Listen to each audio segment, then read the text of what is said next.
देखो देखो आप चबाई के बनाते हो।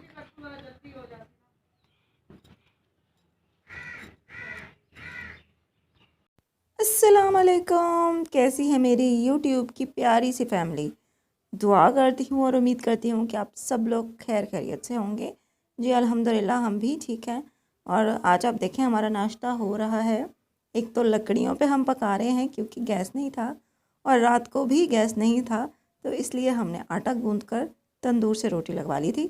तो वो रात वाली रोटियां बच गई थी, तो अब हम उन रोटियों को जो है वो पानी में डबो कर तवे पे गरम कर रहे हैं और उसके ऊपर लगा रहे हैं घी। और इस तरह से ये रोटियां बहुत मज़ेदार हो जाती हैं। आपने शायद कभी ज़िंदगी में इस तरह से खाई हों, और अगर नहीं खाई तो एक दफ़ा ज़रूर ट्राई करें। तवे की रोटी अगर रात की बची हुई हो तो आप उसको भी गर्म कर सकते हैं, वो भी बहुत मज़े की लगती है। लेकिन जो तंदूर की रोटी होती है ना, उसको पानी में डुबो कर जब सुबह को गर्म किया जाता है ना, तो वो तो मेरी फेवरेट हो जाती है। पराठे से भी ज़्यादा मज़ा देती है। तो इस तरह से दो फ़ायदे हो जाते हैं। एक तो ये कि रात की जो बची हुई रोटी होती है वो ज़ाया नहीं होती, रिस्क ज़ाया नहीं होता। और दूसरा ये कि आपको सुबह सुबह इतना मज़ेदार नाश्ता करने को मिल जाता है और पराठे भी नहीं बनाने पड़ते।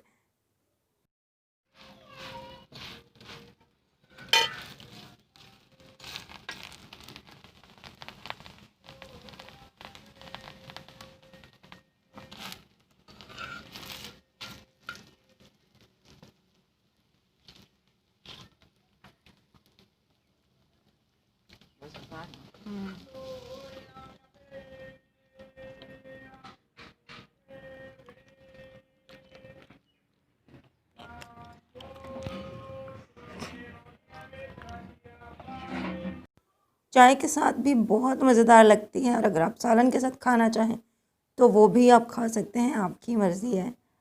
मैं तो चाय के साथ ज़्यादा इसको जो है वो रिकमेंड करूँगी। पतली अगर बनी हुई हो ना तंदूर की रोटी, और वो सुबह को गर्म की जाए और फिर वो चाय के साथ खाई जाए, तो माशाल्लाह बहुत मज़ेदार नाश्ता आपका बन जाता है। अच्छा जी, नाश्ते के बाद फिर हम तैयार होकर क्लिनिक गए, हॉस्पिटल, क्योंकि मेरी तबीयत काफ़ी दिनों से ठीक नहीं है। वो मैंने आपको बताया नहीं है, लेकिन मैं आज आपको बता रही हूँ। मेरी तबीयत सही नहीं है, पेट में दर्द रहता है, तकरीबन हर वक्त ही हल्का हल्का दर्द रहता है। तो पहले एक जगह से अल्ट्रासाउंड करवाया था, तो उस लेडी डॉक्टर ने ये कहा कि आपके पेट में पानी की थैली बन रही है। तो उसने मेडिसिन लिख के दे दी थी 1 हफ़्ते की।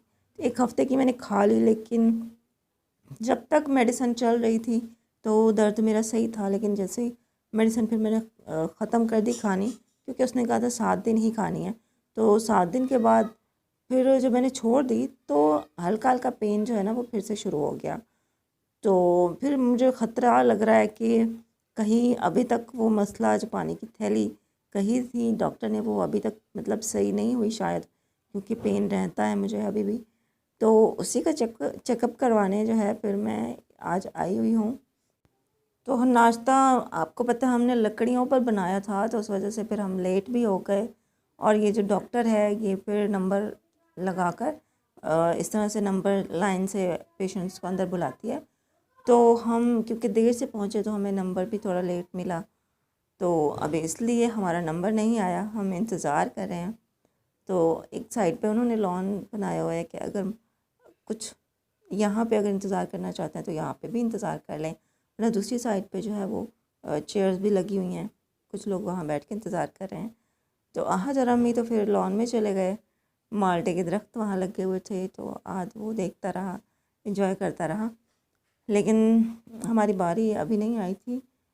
वैसे तो मेरी कोशिश होती है कि जब थोड़ी बहुत तबीयत ख़राब हो तो मैं जाती ही नहीं हॉस्पिटल या क्लिनिक, क्योंकि पता नहीं होता कि आगे जो जो जगह है वो किस तरह की हो, मतलब कि व्हील चेयर के लिए एक्सेसिबल हो कि ना हो। लेकिन शुक्र है कि यहाँ जहाँ हम आए हैं सही जगह थी और व्हील चेयर मेरी सही तरह से अंदर चली गई थी।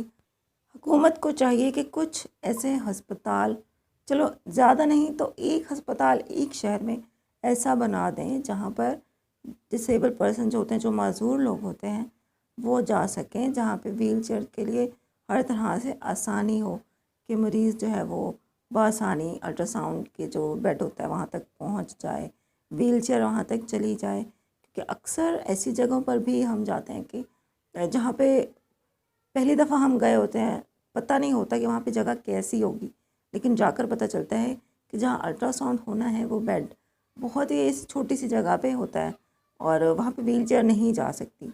तो अम्मी को फिर मुझे उठाकर उस पर बिठाना पड़ता है, तो बड़ा मसला होता है। तो ये तो हुकूमत को चाहिए कि वो इस तरह करे, लेकिन हमारी हुकूमत भाई नॉर्मल लोगों का नहीं सोचती, तो वो माजूर लोगों का क्या सोचेगी। खैर आते हुए फिर हमने रास्ते में कुछ फ्रूट ले लिए थे और शुक्र है मेरी अल्ट्रासाउंड की रिपोर्ट में ये आया था कि अब मैं ठीक हूँ, मतलब कोई मेरी पेट में कुछ थैली वैली नहीं है, एवरीथिंग इज़ ओके। तो सब ठीक है, तो बस कुछ दवाइयाँ उसने लिख दी थी, तो वो फिर हमने आते हुए ले ली थी रास्ते से ही। फ्रूट अम्मी ने भी ले लिए थे, तो अम्मी कहती हैं खाओ। अम्मी को मेरी बड़ी फ़िक्र हो रही थी। हम 2-3 लोग हैं, मतलब मेरी और अम्मी की दोस्ती ऐसी है कि मुझे अम्मी की फ़िक्र रहती है, अम्मी को मेरी फ़िक्र रहती है। तो अल्लाह ताला हम दोनों की दोस्ती सलामत रखे, आमीन।